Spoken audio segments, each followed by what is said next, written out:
thing I printed was the Diamond OG shirt. He printed it for me.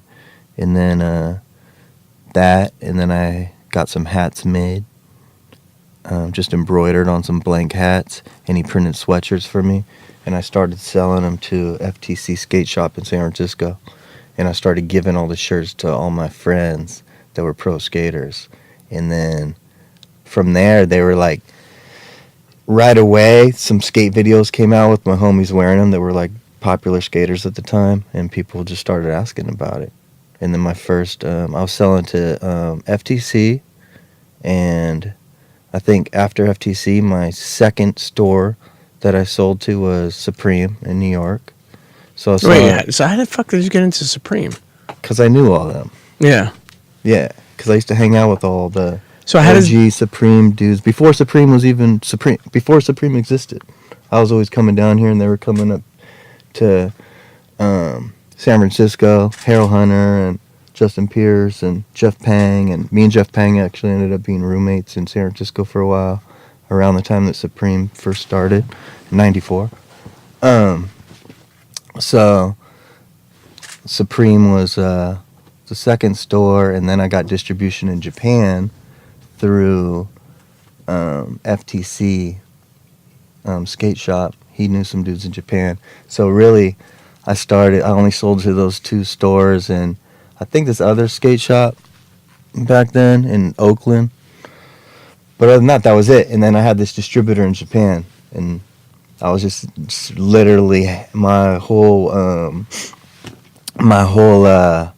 fucking apartment was just boxes of t-shirts and stuff, right?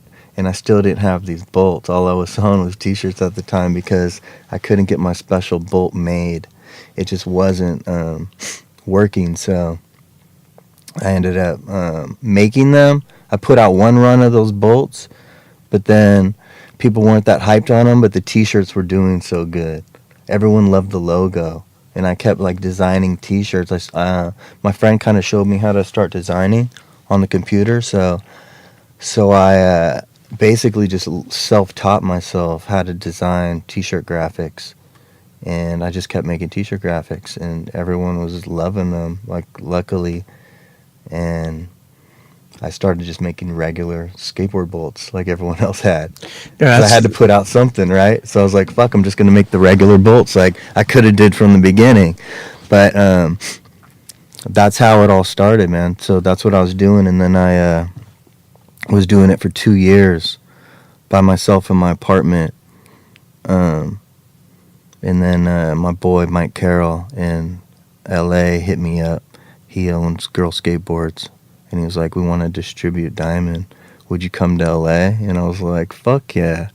I like literally packed up my entire apartment that night and called a U-Haul and moved to L.A. the very next day. Left my girlfriend and everything. Really? Yeah. Why'd you leave it? You didn't want to bring her?